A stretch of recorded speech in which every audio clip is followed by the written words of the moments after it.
ठीक है, तो अभी अभी हमने पहले क्या देखा था? पहले हमने देखा था कि लोकल यूजर्स क्या होते हैं और डोमेन यूजर्स क्या होते हैं। ठीक है, अभी local users and domain users concept समझने से पहले हमने साथ में पैरेलल ये भी कंसेप्ट समझा था, हमारा वर्क ग्रुप मॉडल क्या है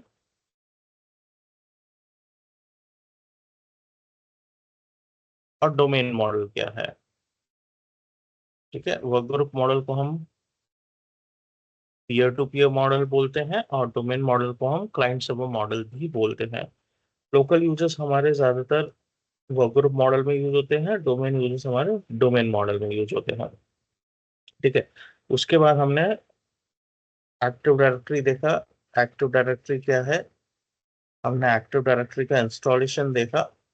शायद एक्टिव डायरेक्टरी का कुछ पोर्शन पेंडिंग है, मुझे याद नहीं है, मैं उसको रिकैप कर लूंगा। ठीक है, उसके बाद हमने स्ट्रक्चर ऑफ एडी देखा। स्ट्रक्चर ऑफ एडी में हमने क्या देखा? ट्री, फॉरेस्ट, डोमेन, सारे कंसेप्ट देखे हमने। चाइल्ड डोमेन क्या होता है, पेरेंट डोमेन क्या होता है, रूट डोमेन कंट्रोलर, राइट, वगैरह सारे कंसेप्ट हमने देखा। उसके बाद हमने डीएनएस देखा है।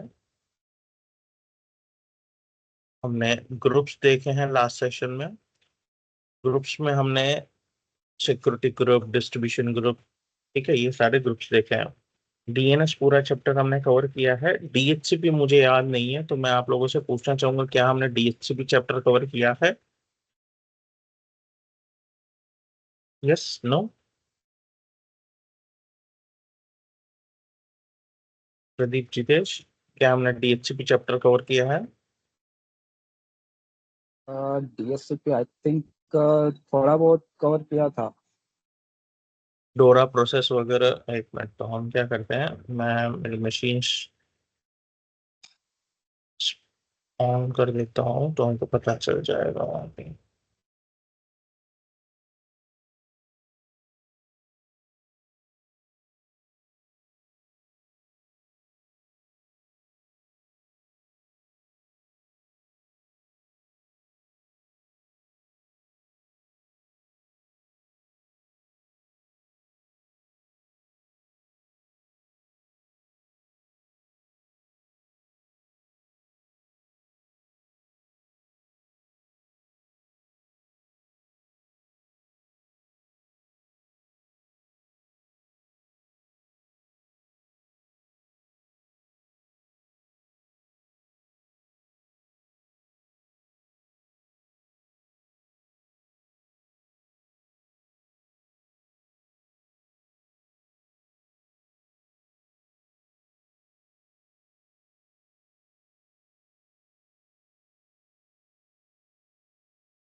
सर्वर फाइव नाम की मशीन बनाई थी क्या हमने? तो हम देखते हैं क्या है अभी। अगर इसको ऑन कर देते हैं डोमेन कंट्रोलर को।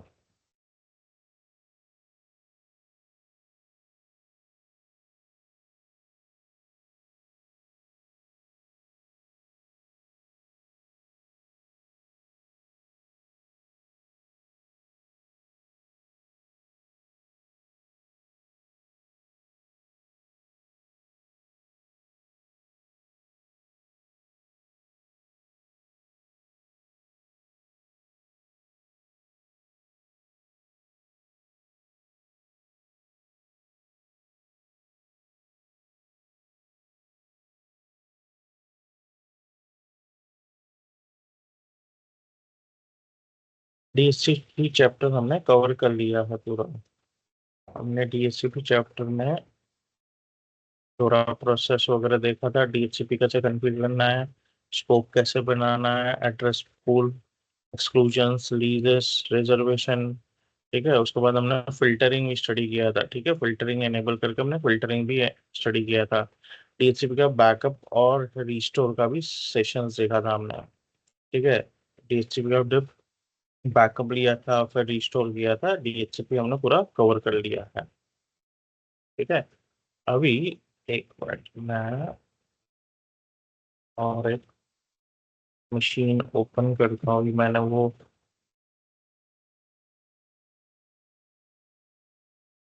यहाँ कॉन्फ़िगर किया है, उसमें मुझे याद नहीं है, मैं चेक कर लेता हूँ। अगर वो मेरे डोमेन का पार्ट है तो हमने हमारे लिए कॉन्फ़िगर किया था।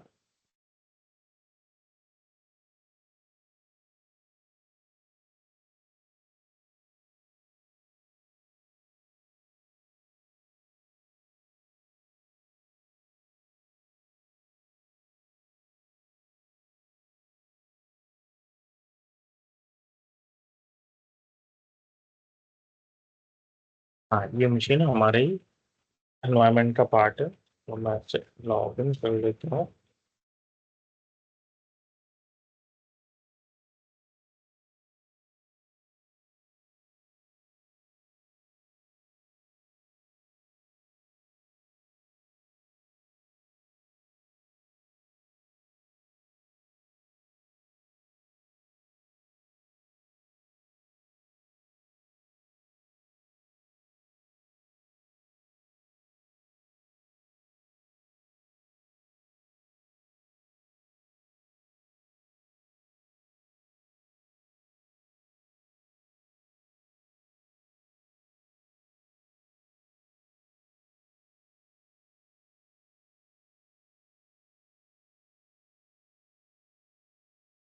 ठीक है, तो अभी हम क्या स्टडी करने वाले हैं आज।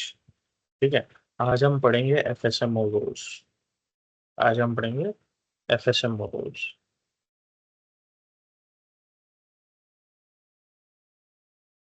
ये एफएसएम रूल्स क्या है? ठीक है, एफएसएम रूल्स क्या है? तो जब हम एफएसएम रूल्स की बात करते हैं तो अभी फॉर एग्जांपल मेरे पास एक डोमेन कंट्रोलर है। राइट, मेरे पास एक डोमेन कंट्रोलर है। अगर ये मशीन मेरा क्रैश हो गया तो, ये मेरा मशीन क्रैश हो गया तो क्या करेंगे? ये डोमेन कंट्रोलर मेरा क्या क्या काम करता है? कौन बताएगा? जितेश के प्रदीप, डोमेन कंट्रोलर क्या काम करता है? handling to user profiles and services. ठीक है, तो ये हमारा यूजर मैनेजमेंट, ग्रुप मैनेजमेंट, मतलब मेरा डोमेन मॉडल का ये कोर कंपोनेंट है। ये डोमेन मॉडल का ये मेरा कोर कंपोनेंट है। क्यों? क्योंकि इसके बिना मेरा डोमेन मॉडल ही नहीं है। जो मैंने डोमेन मॉडल बनाया, ठीक है, तो ये मेरा कोर कंपोनेंट है। कैसे कोर कंपोनेंट है? तो मैं अभी चलता हूँ थोड़ा एक्टिव डायरेक्टरी के कंसेप्ट पे। 10 मिनट की थियरी है, फिर हम लैब पे आ जाएंगे। एक मिनट, मैं स्क्रीन अनशेयर कर रहा हूँ, मुझे डेक ओपन करना है।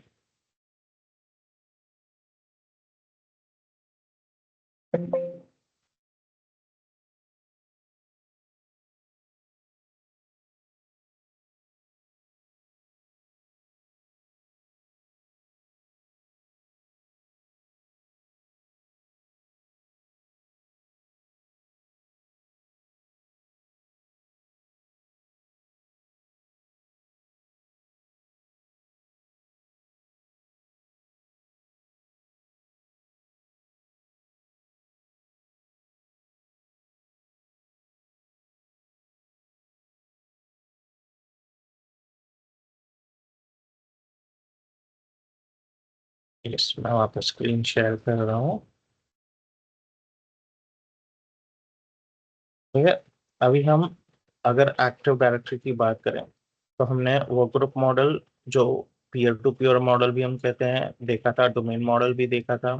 हम उसे क्लाइंट सर्वर मॉडल बोलते हैं। ठीक है, अभी अगर हम एक्टिव डायरेक्टरी की बात करें,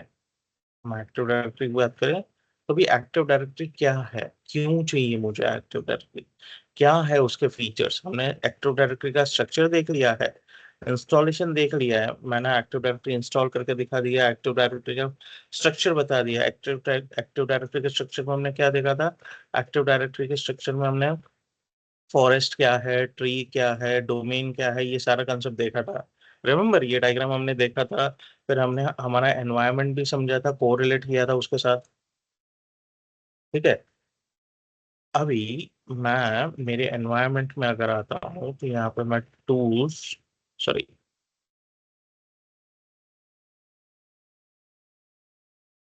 टूल्स डोमेन पे जा रहा हूँ। ठीक है, तो ये हमने एक नया ट्री बनाया था तान्या.com का, और हमने चाइल्ड डोमेन बनाया था uk.sp.com का। अब ये डोमेन्स तो हमने निकाल दिए। ठीक है, मुझे ये वाला याद नहीं है मैंने यूके वाला निकाला है कि नहीं। नहीं, हमने निकाल दिए हैं। तो फिर मैं लॉग इन करके देख लेता हूँ।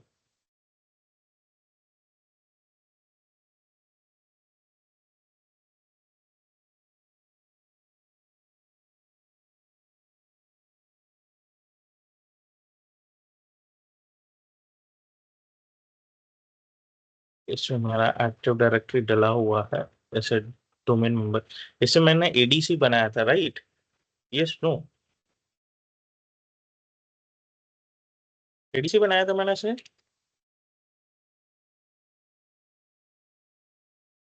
हाँ, एडीसी का कंसेप्ट हमने देखा था ना, डीसी एडीसी, ये नहीं याद है? हाँ, थोड़ा बहुत याद है। हाँ। एक प्राइमरी डोमेन कंट्रोलर, एक एडिशनल डोमेन कंट्रोलर। अगर मेरा प्राइमरी क्रैश होता है तो हमको बैकअप डोमेन कंट्रोलर चाहिए, यस यस। राइट? मैं उसको फिर से रिवाइज कर देता हूँ उस कॉन्सेप्ट को इस डेक में। ठीक है, सो अभी हमने एक्टिव डायरेक्टरी इंस्टॉलेशन देख लिया, एक्टिव डायरेक्टरी का स्ट्रक्चर देख लिया। तो हम पहले समझते हैं एक्टिव डायरेक्टरी क्या है। तो अगर हम एक्टिव डायरेक्टरी की बात करें तो ये मेरा क्या है, एक डायरेक्टरी सर्विसेज, डायरेक्टरी सर्विस है। यानी जैसे मेरा फोन बुक होता है, मेरा फोन बुक है मोबाइल में। अभी फोन बुक से पहले हम क्या यूज करते थे, डायरीज मेंटेन करते थे भाई। मुझे अगर किसी का, तब तो मोबाइल्स होते नहीं थे, हम क्या करते थे, लैंडलाइंस नंबर होते थे। तो लैंडलाइंस नंबर क्या है, ये बीएसएनएल डिपार्टमेंट एक डायरेक्टरी, टेलीफोन डायरेक्टरी पब्लिश करता था, जिसमें हर एक बंदे का नाम, उसका एड्रेस, उसका एरिया, उसका फोन नंबर सब मेंटेन होता था। उसके अलावा हम लोग खुद, हमारे एल्डर्स क्या करते थे, एक डायरी, छोटी सी पॉकेट डायरी मेंटेन करते थे। भाई अच्छा, ये बंदा है, इसका ये फोन नंबर है, ये बंदा है, इसका ये फोन नंबर है। ठीक है, तब तो ईमेल एड्रेसेस वगैरह वगैरह कुछ होता नहीं था। हाँ, लेकिन दूसरा एड्रेस, फिजिकल एड्रेस भी होता था, तो फिजिकल एड्रेस भी लिख के रखते थे भाई, किसी दिन कुछ पोस्ट से भेजना पड़ा तो। तब तो कुरियर्स भी नहीं होते थे। ठीक है, तो आज के मॉडर्नाइजेशन में, मतलब ये एक्टिव डायरेक्टरी का कंसेप्ट नया नहीं है, ये बहुत पुराना है। तो कैसे पुराना है, इसको हम थोड़ा हिस्ट्री समझते हैं, इसकी हम थोड़ी हिस्ट्री समझते हैं। तो माइक्रोसॉफ्ट ने अपना पहला विंडोज सर्वर ऑपरेटिंग लॉन्च किया था। मैं इसको टाइप करता हूँ तो ज्यादा स्पेस यूटिलाइज होगा।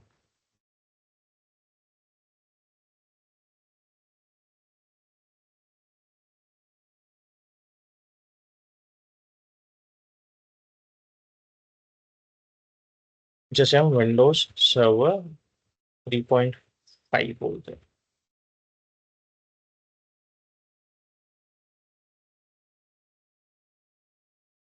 ठीक है, विंडोज सर्वर 3.5 पहला विंडोज सर्वर ऑपरेटिंग सिस्टम था, पहला विंडोज सर्वर ऑपरेटिंग सिस्टम था। अभी इसके कुछ लिमिटेशंस थे, इसमें हमारे पास कोई डायरेक्टरी सर्विस नहीं थी। उसके बाद माइक्रोसॉफ्ट ने रिलीज किया विंडोज सर्वर 3.51। इसमें भी कोई डायरेक्टरी सर्विसेज नहीं थी, कोई इम्प्रूवमेंट से 3.5 के कंपैरेटिव इम्प्रूवमेंट से। 3.5 प्रोबेबली हमारा डॉस ऑपरेटिंग सिस्टम था, और 3.51 हमारा जीयूआई सर्वर ऑपरेटिंग सिस्टम था। ठीक है, इसके साथ आता था हमारे पास विंडोज 95 क्लाइंट ऑपरेटिंग सिस्टम जो आता था, इसके साथ हमारे पास वो विंडोज 95 आता था क्लाइंट ऑपरेटिंग सिस्टम की अगर बात करें तो। ठीक है, मैं इसको क्या करता हूँ, इसको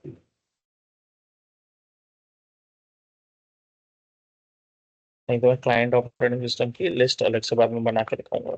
ठीक है, उसके बाद हमारे पास है विंडोज एनटी 4.0। माइक्रोसॉफ्ट ने विंडोज एनटी सर्वर 4. ये मैं सारे सर्वर की ही बात कर रहा हूँ, सारे सर्वर ऑपरेटिंग सिस्टम्स की बात कर रहा हूँ।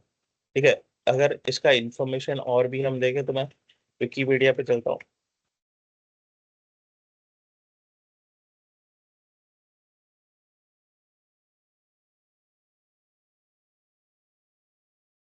ठीक है, पहले हमारे पास 3.1, 3.5, 3.51 था। ठीक है, सो 3.1 एडवांस सर्वर था जो जुलाई 27, 1993 में रिलीज हुआ। ठीक है, फिर 3.51 जो है 1995 में रिलीज हुआ, जो 3.5 का अपडेट था, क्योंकि 3.5 में ना 1994 में रिलीज हुआ था। फिर विंडोज एनटी 4.0 आया, ये आया मेरा 1996 में, ये आया मेरा 1996 में। तो 4.0 के साथ माइक्रोसॉफ्ट ने इसका नाम विंडोज एनटी एनटी दिया, लेकिन क्यों दिया एनटी? न्यू टेक्नोलॉजी इसमें डाली। क्या न्यू टेक्नोलॉजी डाली भाई? वही न्यू टेक्नोलॉजी जो माइक्रोसॉफ्ट ने, it added the new user interface introduced in Windows 95। ये हमारा पहले ऑपरेटिंग सिस्टम आता था, ये था हमारा ऑपरेटिंग सिस्टम। ठीक है, विंडोज 95। मतलब ये पूरा यूआई के बेसिस पे उन्होंने विंडोज एनटी सर्वर बनाया। ठीक है, और इसके साथ इन्होंने नया कंसेप्ट लॉन्च किया जिसे हम डायरेक्टरी सर्विस बोलते हैं, जैसे हम डायरेक्टरी सर्विस बोलते हैं। कौन सा directory service? New technology directory services.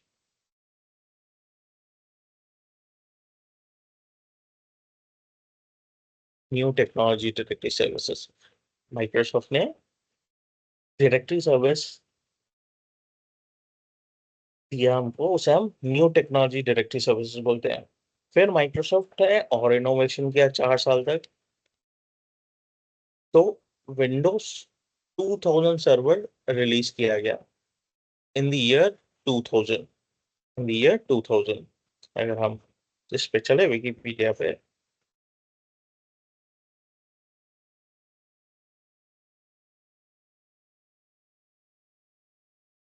Windows 2000 server release किया गया 2000 ईयर में, लेकिन माइक्रोसॉफ्ट इसमें चेंज लेके आया।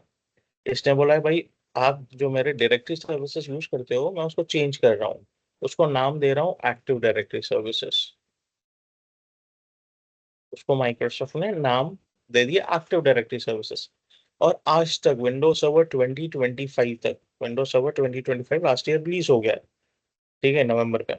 विंडोज सर्वर 2025 तक, आज तक ये हम डायरेक्टरी सर्विसेज यूज कर रहे हैं, जो पहले रिलीज हुई थी हमारे विंडोज एनटी 4.0 में, नाम था एनटीडीएस।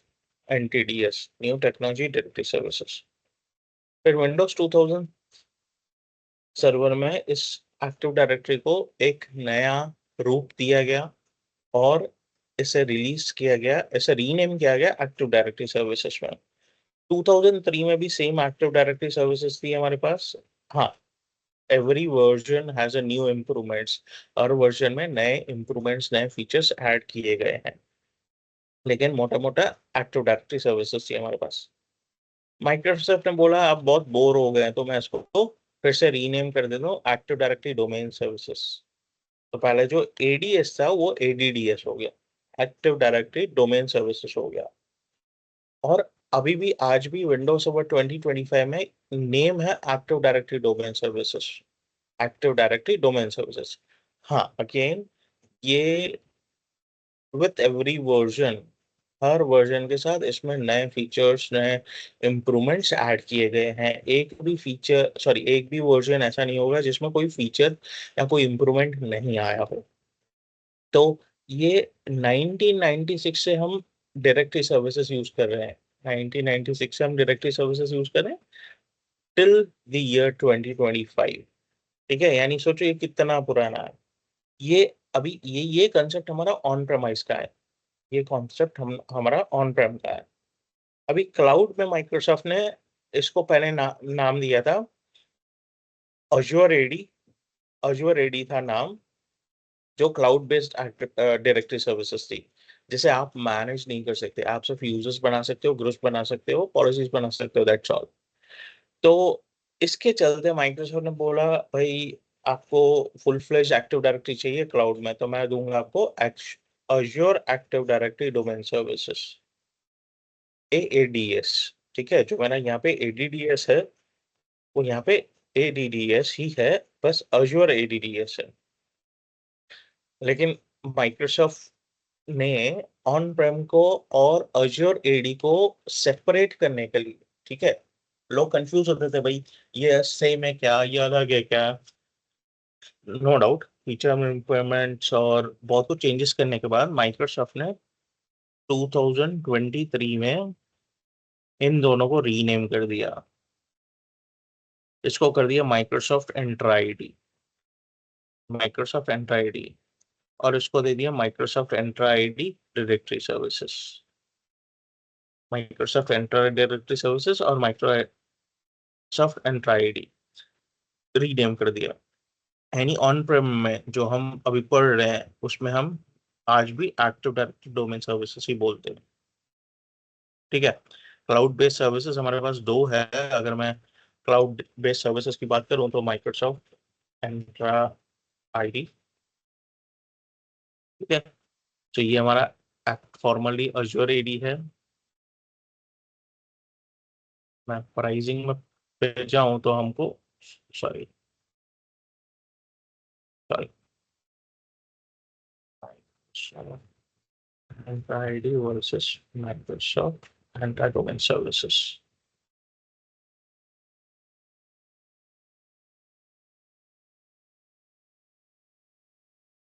ठीक है, तो हमारे पास दो डायरेक्टरी सर्विसेज है।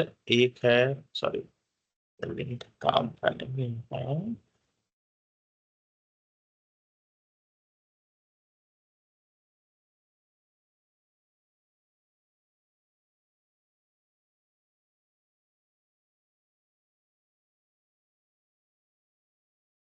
ठीक है, ये मेरा Windows server active directory services है जो मेरा ऑन प्रेमाइस है।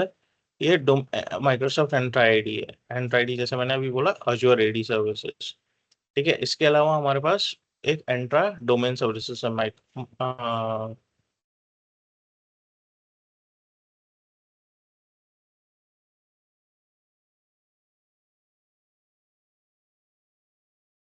ये एंट्रा आईडी डोमेन सर्विसेज है। ठीक है, एंट्रा आईडी डोमेन सर्विसेज ये फुल फ्लेज्ड आपको फ्लेक्सिबिलिटी देता है कि आपको माइक्रोसॉफ्ट क्लाउड में ही एक्टिव डायरेक्टरी सर्विसेज दे देगा, लेकिन आपको डोमेन कंट्रोलर डिप्लॉय करने की जरूरत नहीं, बैकएंड में डिप्लॉय डोमेन कंट्रोलर डिप्लॉय कर देगा, कम से कम दो, हाई अवेलेबिलिटी भी आपकी रहेगी, और आपको कुछ डोमेन कंट्रोलर्स लेवल पे, ऑपरेटिंग सिस्टम लेवल पे कुछ मैनेज करने की जरूरत नहीं है। ठीक है, सो विंडोज 2000 सर्वर, फिर विंडोज सर्वर 2003 आया हमारे पास, फिर विंडोज सर्वर 2008 और 2008 R2 आया, 2012 2012 R2, 2016 2019 2022, और अभी हमारे पास विंडोज सर्वर 2025 है। ठीक है, अभी अगर हम इसको ध्यान से देखें तो भाई मेरे विंडोज सर्वर 20 NT के साथ मेरा ऑपरेटिंग सिस्टम था Windows 95, sorry Windows 98, 95 operating system था मेरा विंडोज एंटी सर्वर 3.x के साथ। ठीक है, client operating system Windows anti server के साथ था मेरा client operating system Windows 1998। 2000 server के साथ था मेरा 2003 2000 प्रोफेशनल, 2000 प्रोफेशनल मेरा क्लाइंट ऑपरेटिंग सिस्टम है। विंडोज सर्वर 2003 के साथ था मेरा client version Windows XP. Windows 2000, sorry Windows 2008 R2 के साथ था मेरा क्लाइंट वर्जन विंडोज 7। मुझे विंडोज विस्टा मिला था 2008 के साथ, 2008 R2 के साथ इन्होंने दिया मुझे विंडोज 7, विंडोज 7।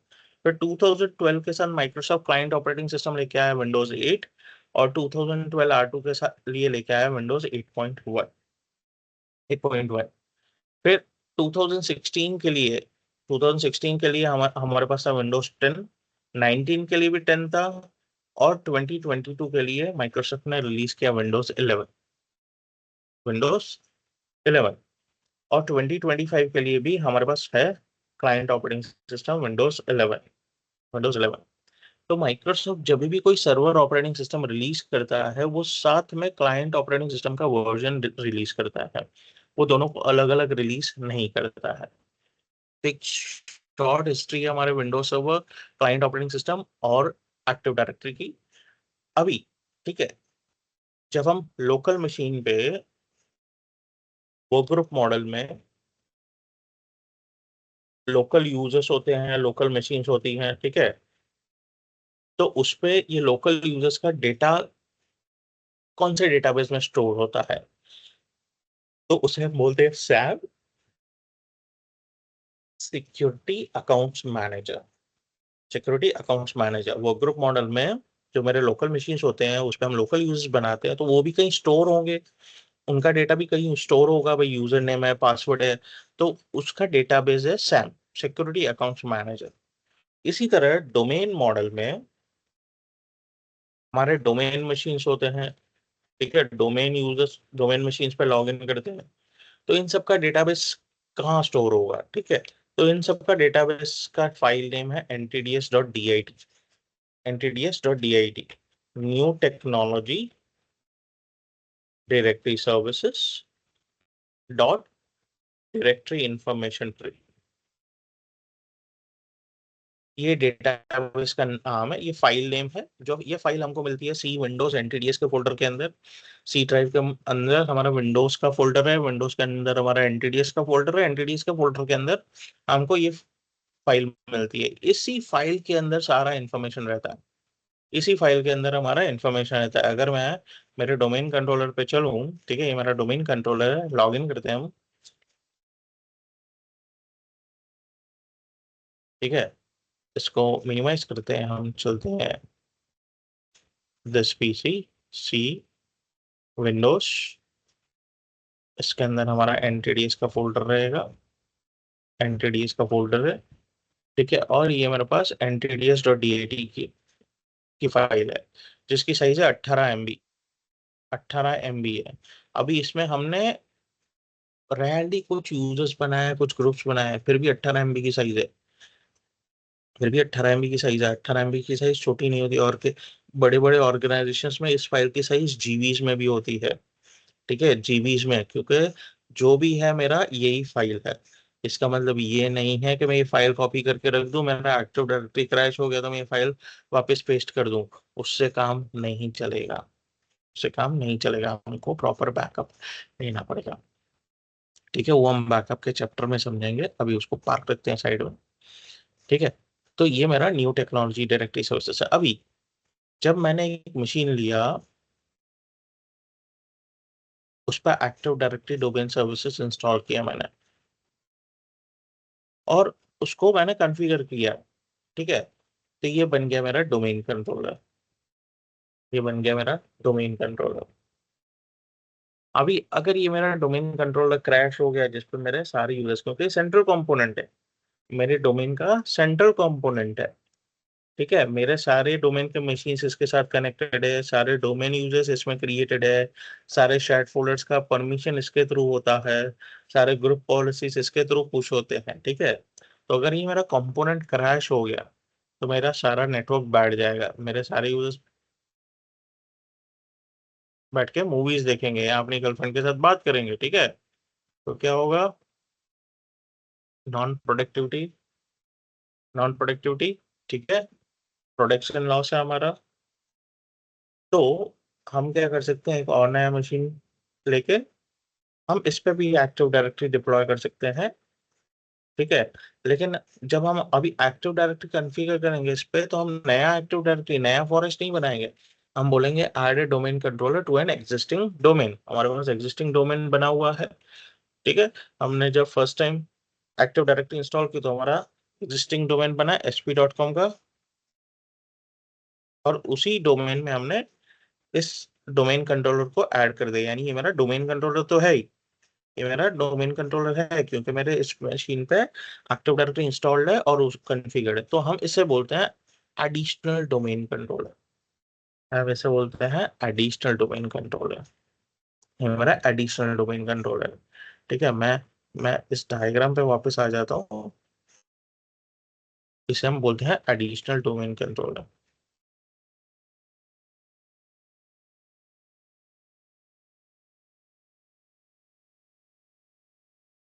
ठीक है, domain controller, additional domain controller. इसी तरह अगर मैं नया डोमेन बना रहा हूँ तो उधर भी मेरा डोमेन कंट्रोलर आएगा, नया डोमेन कंट्रोलर बना रहा हूँ इधर भी मेरा डोमेन कंट्रोलर आएगा। ठीक है, लेकिन ये मेरा रूट डोमेन है, ये मेरा रूट डोमेन है, रूट डोमेन बोल रहा हूँ मैं। ठीक है, डोमेन कंट्रोलर नहीं बोल रहा हूँ। क्यों ये मेरा रूट डोमेन है hp.com का? क्योंकि ये मेरा सबसे पहला डोमेन है फॉरेस्ट का, फॉरेस्ट का सबसे पहला डोमेन है, तो इसे हम बोलेंगे रूट डोमेन। ये मेरा चाइल्ड डोमेन है, ये नया ट्री का रूट डोमेन है, ये नया ट्री का रूट डोमेन है।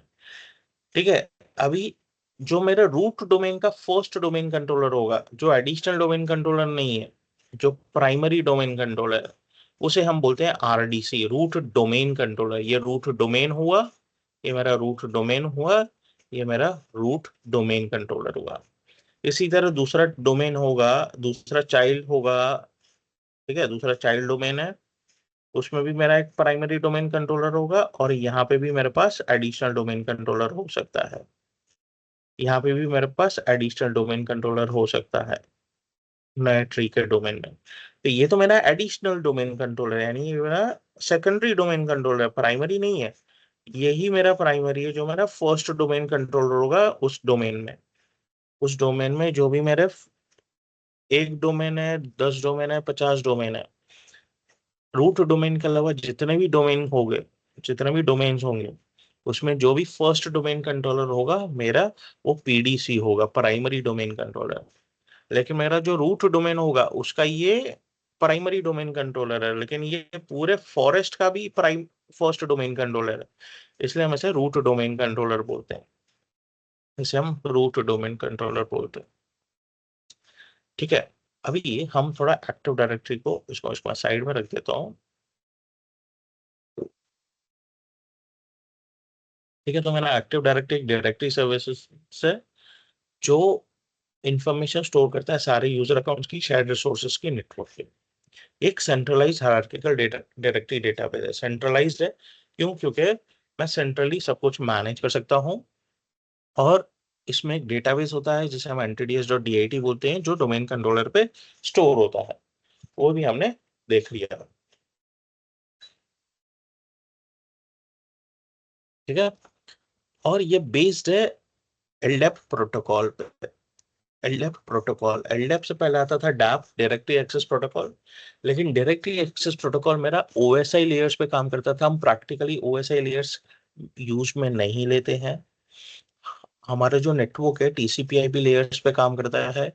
ठीक है, हमारे पास दो मॉडल है, एक रेफरेंस मॉडल है, एक एक्चुअल मॉडल है।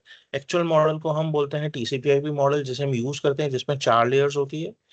ओएसआई मॉडल जिसे हम रेफरेंस मॉडल बोलते हैं, उसमें 7 लेयर्स होती है। Application layer, presentation layer, session layer, network layer, sorry transport layer, network layer, data link layer and physical layer. ये हमारी 7 लेयर्स है।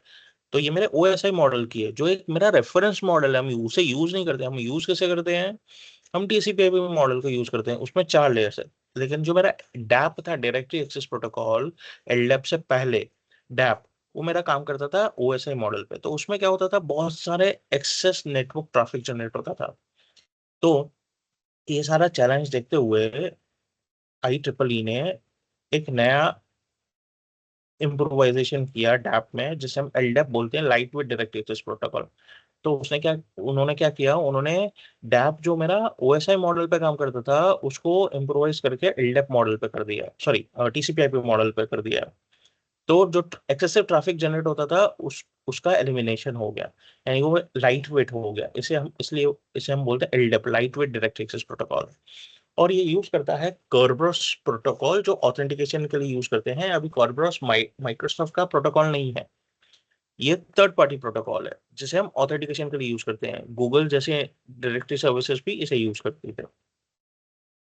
इसके अलावा अगर मैंने मेरे डोमेन कंट्रोलर पे कुछ भी बनाया है, ठीक है, तो वो इमीडिएटली एडिशनल डोमेन कंट्रोलर पे रेप्लिकेट हो जाएगा। अगर वो सेम लैन में है तो, सेम लैन में है तो, दूसरे लैन में है तो उसे थोड़ा टाइम लगता है, वो हम टाइम डिफाइन कर सकते हैं। ठीक है। सो कंसिस्टेंट सिंक देता है, सिंक्रोनाइजेशन देता है हमारे पीयर डीसीस, मतलब जो दूसरे मेरे डीसीस रहेंगे वो उन डीसीस पे हमको कंसिस्टेंट सिंक देगा। और ये एक्सटेंसिबल, एक्सटेंसिबल क्यों है? अभी फॉर एग्जाम्पल फॉर एग्जाम्पल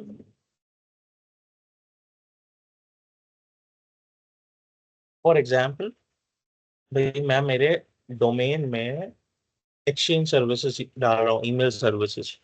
यहाँ हम जैसे एससीसीएम डालेंगे तो हम कैसे एक्टिव डायरेक्टरी एक्सटेंड करते हैं वो हम देखेंगे। यानी उन उन दूसरी माइक्रोसॉफ्ट सर्विसेज की मुझे यूज करना है मेरे एडी के साथ। ठीक है, तो उसके एट्रीब्यूट्स मेरे एडी में इनकॉर्पोरेट होने चाहिए। तो हम क्या करते हैं, एक्टिव डायरेक्टरी को एक्सटेंड करते हैं, एक्टिव डायरेक्टरी का स्कीमा एक्सटेंड करते हैं, ताकि जो दूसरी माइक्रोसॉफ्ट की टेक्नोलॉजीज है जो हम यूज करना चाहते हैं एक्टिव डायरेक्टरी के साथ इंटीग्रेट करना चाहते हैं, उनके एट्रीब्यूट्स, उनके फीचर्स भी इनकॉर्पोरेट हो जाए एक्टिव डायरेक्टरी में, तो दोनों मिलके काम कर सकते हैं। ठीक है। तो इसलिए मेरी एक्टिव डायरेक्टरी एक्सटेंसिबल भी है, उन्हें उसे हम एक्सटेंड भी कर सकते हैं। और ये काम करती है दूसरे डोमेन्स और फॉरेस्ट के साथ भी, दूसरे डोमेन्स और फॉरेस्ट के साथ भी काम करती है। यानी हम ट्रस्ट भी बना सकते हैं, जैसे हमने ट्रस्ट बनाया था। ठीक है। उसके अलावा अगर हम एक्टिव डायरेक्टरी के फीचर्स की बात करें तो user log on and authentication services मिलता है हमको कर्पस प्रोटोकॉल के थ्रू। तो कर्पस प्रोटोकॉल हमने समझ लिया है। Centralise and decentralise the resource management. तो सेंट्रलाइज क्या है, सेंट्रली मैनेज करना सारी चीजों को, एक ही जगह से बैठ के, एक ही डेटा सेंटर से, एक ही डेस्क से बैठ के। लेकिन डिसेंट्रलाइजेशन क्या है? तो डिसेंट्रलाइजेशन का मतलब ये है भाई मेरे पास मल्टीपल यूजर्स की मल्टीपल रिक्वेस्ट आती है, तो भाई मैं अकेला तो सुपरमैन नहीं हूँ कि सब कुछ मैं ही देखूंगा। तो मैं अपना डेलीगेशन दे सकता हूँ जूनियर एडमिन्स को या हेल्प डेस्क एडमिन्स को, भाई आप ये चीजें मैनेज करो, पासवर्ड रीसेट करना है हेल्प डेस्क सेट करेगा। ठीक है। यूजर बनाना है, जूनियर एडमिन बनाएगा। परमिशन देना है, दूसरा जूनियर एडमिन बनाएगा। तो मैं डिसेंट्रलाइजेशन कर सकता हूँ, डेलीगेशन ऑफ कंट्रोल दे सकता हूँ। ठीक है, मैं डेलीगेशन दे रहा हूँ अपनी टीम को कि आप ये काम कर सकते हो। तो मैं कैटर करूंगा जो एस्केलेशन, हाई एस्केलेशन वाले टास्क होंगे, ज्यादा इंपॉर्टेंट टास्क होंगे, उनको मैं कैटर करूंगा। ठीक है। तो हम सेंट्रली क्या कर सकते हैं, सेंट्रली ऑर्गेनाइज कर सकते हैं और मैनेज कर सकते हैं यूजर्स को, कंप्यूटर्स को, ग्रुप्स को, सारे नेटवर्क रिसोर्सेज को। और ये एक्टिव डायरेक्टरी हमें ये भी हेल्प करता है कि हम सिर्फ ऑथोराइज्ड यूजर्स को परमिशन दे, भाई आप इजीली, यहाँ ऑथोराइज्ड यूजर्स को फिजिबिलिटी दे कि आप इजीली नेटवर्क रिसोर्सेज को लोकेट कर सकते हो। लेकिन अगर ये यूजर ऑथोराइज नहीं है तो वो दूसरे रिसोर्सेज को, मेरे डोमेन रिसोर्सेज को ना देख सकता है, नहीं यूज कर सकता है। तो ये मेरा एक्टिव डायरेक्टरी का बेनिफिट है। ठीक है। उसके बाद अगर एक्टिव डायरेक्टरी क्या है मेरा, डोमेन क्या है मेरा, लॉजिकल एडमिनिस्ट्रेटिव बाउंड्री। ठीक है। जब मैं एक्टिव डायरेक्टरी इंस्टॉल करता हूँ तो मेरे पास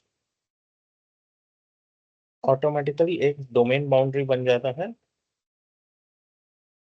ठीक है, जिसे हम लॉजिकल बाउंड्री भी बोलते हैं, और जिसे हम रिप्रेजेंट करते हैं ट्रायंगल के से, जिसे हम रिप्रेजेंट करते हैं ट्रायंगल से। Creating the initial domain controller also creates a domain. You cannot have a domain without an at least domain controller. तो मैं जब डोमेन कंट्रोलर बना रहा था तो ऑटोमेटिकली मेरा डोमेन क्रिएट हो गया। और मैं मुझे डोमेन नहीं मिल सकता अगर मेरे पास एक भी डोमेन कंट्रोलर नहीं है। एटलीस्ट मेरे पास एक domain controller, root domain controller होना चाहिए डोमेन यूज करने के लिए। मुझे डोमेन मॉडल को लाइव रखने के लिए कम से कम मुझे एक डोमेन कंट्रोलर चाहिए, वो भी रूट डोमेन कंट्रोलर। तो ही मैं तो ही मेरा डोमेन एग्जिस्ट करेगा। और इसे हम आइडेंटिफाई करते हैं, रिप्रेजेंट करते हैं ट्राइंगल के बेसिस पे, यानी कैसे दिख सकता है, किस नाम से आइडेंटिफाई होगा, उससे हम बोल। तो वो हमारा फॉरेस्ट नेम होता है, जो फर्स्ट डोमेन बना, मेरा फर्स्ट रूट डोमेन बना, उस नाम से ही हम फर्स्ट पूरे फॉरेस्ट को आइडेंटिफाई करते हैं, फॉर एग्जाम्पल sp.com। अभी यहाँ पे अगर मैं बात करूं, मेरे पास रूट डोमेन कंट्रोलर और एडिशनल डोमेन कंट्रोलर, या प्राइमरी डोमेन कंट्रोलर और एडिशनल डोमेन कंट्रोलर्स।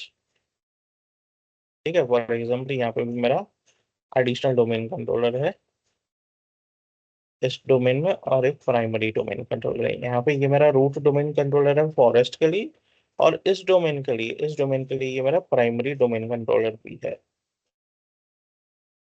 यानी भाई क्या है ये primary domain controller, additional domain controller क्या है? तो हम इसको लॉजिकली पहले समझते हैं कि क्या है। तो हमारे एनवायरनमेंट में एफएसएमओज यूज होते हैं। तो भाई ये एफएसएमओज क्या है? एफएसएमओज क्या है? ठीक है, तो एफएसएमओज की अगर मैं बात करूं, ठीक है, एफएसएमओज छोटे हो गए, छोटा नहीं हुआ।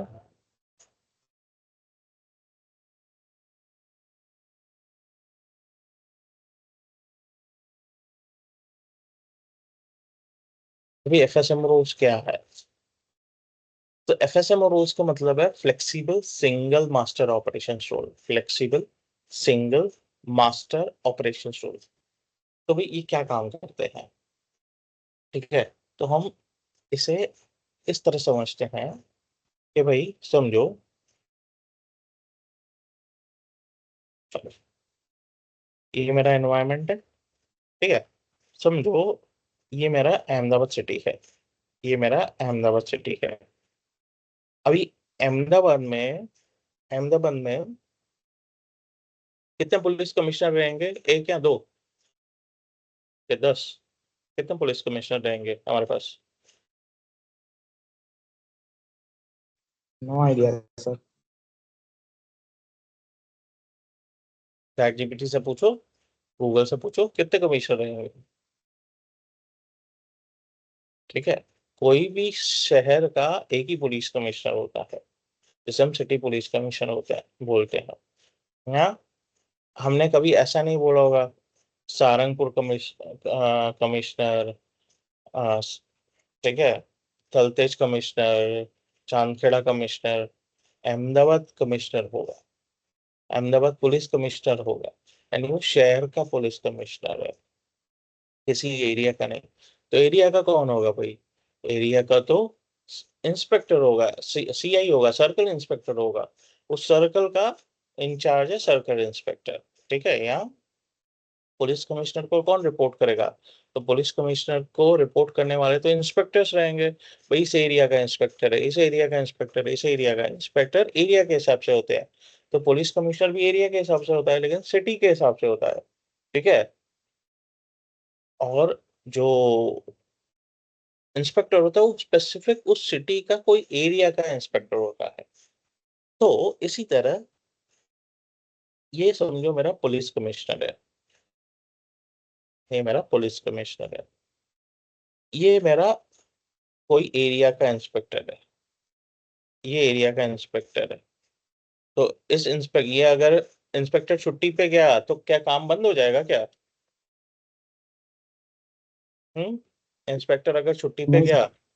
तो कौन जवाब संभालेगा उस इंस्पेक्टर की जगह पे? इसके हाथ में बैकअप। हाँ, तो बैकअप, लेकिन क्या बोलेंगे हम उसको?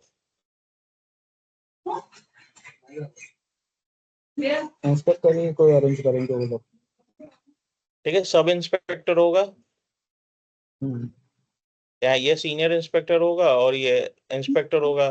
तो कुछ ऑथोरिटीज इसके पास रहेगी, लेकिन बाकी की ऑथोरिटीज ये भी देख सकता है। ठीक है, देख सकता है, नहीं देख सकता है? Yes sir. क्योंकि अगर इंस्पेक्टर छुट्टी पे गया तो 100% तो काम नहीं बंद होना चाहिए। हाँ, कुछ क्रिटिकल चीजें वो सीनियर के पास रहेगी, लेकिन जो उसका रिपोर्ट ही होगा उसके पास भी डिसीजन लेने की अथॉरिटी होगी। तो कुछ चीजें वो कैटर कर सकता है। इसी तरह यहाँ पे भी मेरे पास इंस्पेक्टर होगा और सब इंस्पेक्टर होगा, यानी डीसी एडीसी का कंसेप्ट। तो इसी तरह अगर ये पुलिस कमिश्नर छुट्टी पे गया तो कौन काम संभालेगा?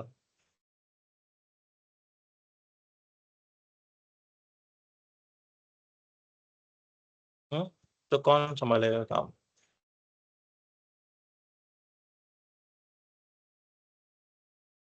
यहाँ पे संभालेगा मेरा deputy police commissioner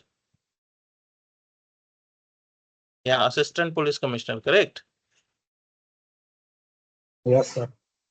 assistant police commissioner का तो कंसेप्ट होता है, ठीक है, यानी assistant police commissioner police concept संभालेगा।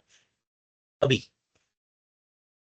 ठीक है, अभी फोर्स करते हैं कि मेरा पुलिस कमिश्नर करप्शन में पकड़ा गया है, इस पे कोई केस चल रहा है, तो क्या बोला जाएगा?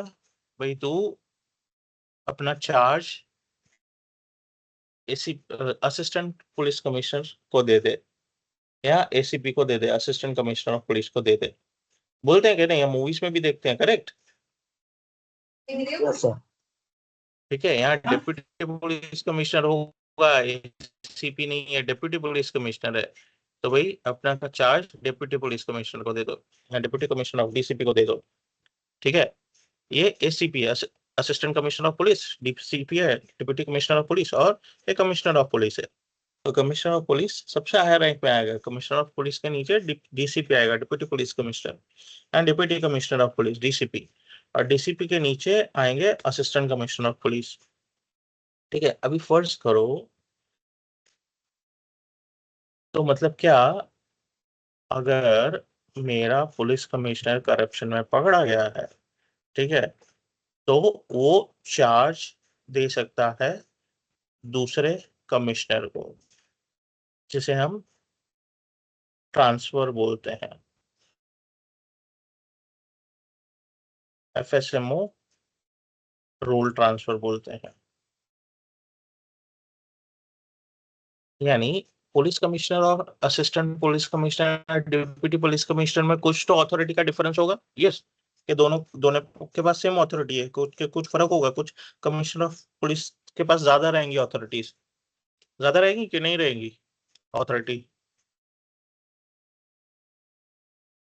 Yes, no?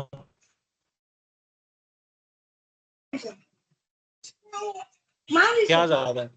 ठीक है, तो जो ज्यादा रहेगी उसे हम बोलते हैं एफएसएमओ रोल।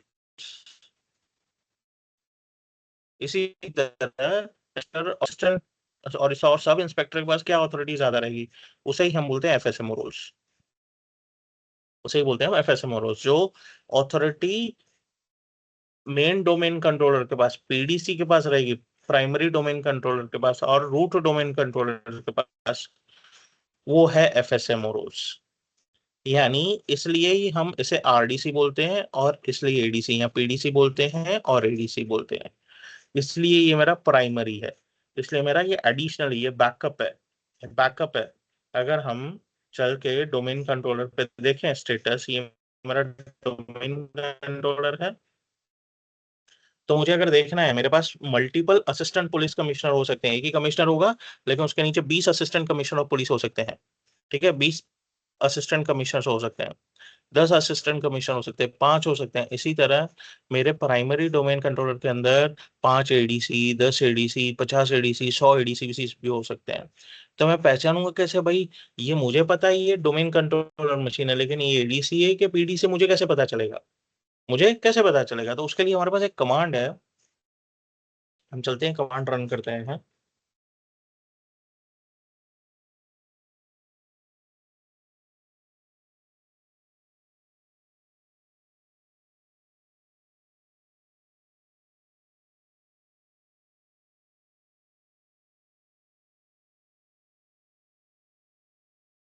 ठीक है, कमांड का नाम है नेट स्पेस अकाउंट्स।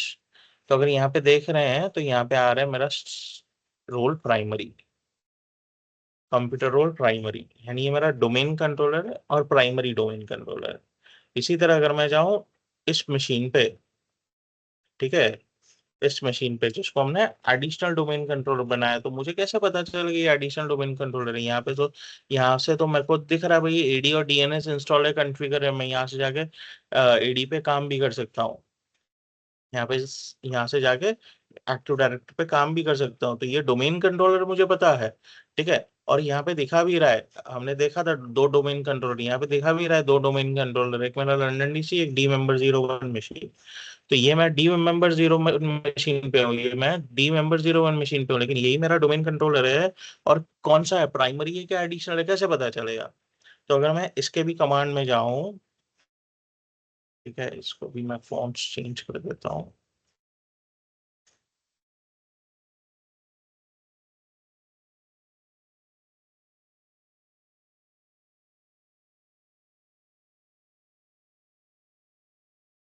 और इधर एंड कमांड रन करूँ नेट अकाउंट्स, तो यहाँ पे कंप्यूटर रोल दिखा रहा है बैकअप है भाई। तो ये प्राइमरी का बैकअप है, ये प्राइमरी का बैकअप है, नहीं मेरा डोमेन कंट्रोलर नहीं है, ये एडिशनल डोमेन कंट्रोलर है, ये मेरा एडिशनल डोमेन कंट्रोलर है। ये मेरे पास और एक मशीन है ये, ठीक है, इस मशीन पे चलते हैं हम, इस पर लॉग इन करते हैं। अभी इसमें मेरा कोई भी रोल्स इंस्टॉल नहीं है, यहाँ तक फाइल सर्वर रोल भी इंस्टॉल नहीं है, फाइल सर्वर रोल भी इंस्टॉल नहीं है, ठीक है। अभी ये मैं लोकल सर्वर पे छोड़ू तो ये मशीन डोमेन का पार्ट है, ये मशीन डोमेन का पार्ट है। तो भाई इस पे अभी क्या दिखाएगा, ठीक है, इस पे हम कमांड में चलते हैं। अगेन मैं इसके फॉन्ट्स बड़े कर देता हूँ।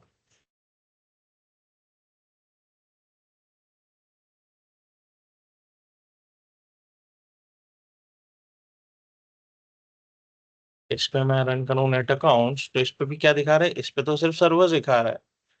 यानी अगर कोई मेरा मेंबर सर्वर मशीन है तो उस पर सिर्फ सर्वर दिखाएगा, मेरा डोमेन प्राइमरी डोमेन कंट्रोलर है तो उस पर प्राइमरी दिखाएगा, यहाँ रूट डोमेन कंट्रोलर है तो, और एडीसी पे दिखाएगा backup, active sorry additional domain controller पे वो दिखाएगा बैकअप। क्लियर है इतना? Yes, no?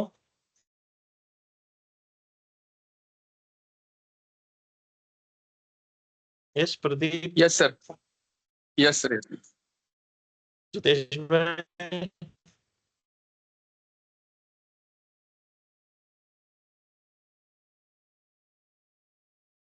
जितेश का रिस्पॉन्स नहीं आ रहा है, ओके कोई प्रॉब्लम नहीं, ठीक है। सो डोमेन कंट्रोलर मेरा क्या है, a server that is configured to store a copy of active directory database, जो हमारा entities.dat, और a copy of sysvault folder. तो sysvault फोल्डर क्या है, sysvault फोल्डर मेरा contains all the template settings for group policy object, group policy के लिए use होता है, ठीक है। अभी जो मेरे एफएसएमओ रोल्स है, ठीक है, एफएसएमओ रोल्स क्या है, हम क्यों उन्हें एफएसएम बोलते हैं, क्यों हम उन्हें एफएसएमओ बोलते हैं?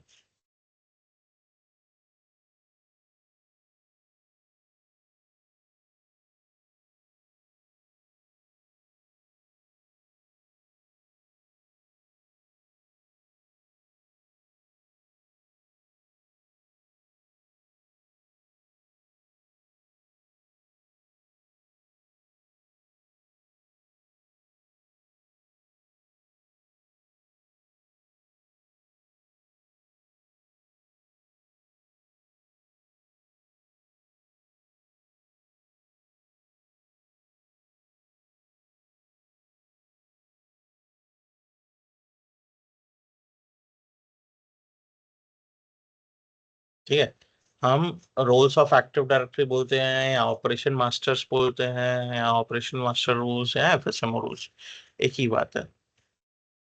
तो भाई यहाँ पे मेरे पास flexible single master operation rules, उसे हम एफएसएमओ रूल्स बोलते हैं। तो बेसिकली मेरे पास 5 रोल है, नेमिंग मास्टर है, स्कीमा मास्टर है, आरआरडी मास्टर है, पीडीसी मॉनिटर है, और इंफ्रास्ट्रक्चर मास्टर। ये मेरे 5 रोल है जिसे हम एफएसएमओ रोल्स बोलते हैं। और इन पांचों रोल से ही मेरा कौन सा मशीन डीसी है, कौन सा एडीसी, ये डिसाइड होता है, यहाँ कौन सा रोल किसके पास है, ये हम जान सकते हैं। ये फ्लेक्सिबल है, फ्लेक्सिबल क्या है, पहले तो ये सिंगल है, यानी पूरे डोमेन में ये रोल एक ही रोल रहेगा, मल्टीपल रोल्स नहीं हो सकती, ये सिंगल मास्टर है, ठीक है, एक ही रहेगा पूरे डोमेन में, पूरे फॉरेस्ट में, ठीक है। अभी कौन सा रोल डोमेन पे रहेगा, कौन सा फॉरेस्ट में रहेगा, उसे हम थोड़ी देर में देखेंगे, ठीक है। लेकिन अगर मैं नीचे वाला रोल देखूं, ग्लोबल कैटलॉग, तो ये ग्लोबल कैटलॉग एक रोल है, हाँ रोल है, ठीक है, उसे हम मल्टी मास्टर ऑपरेशन रोल बोलते हैं। Multi master operation role.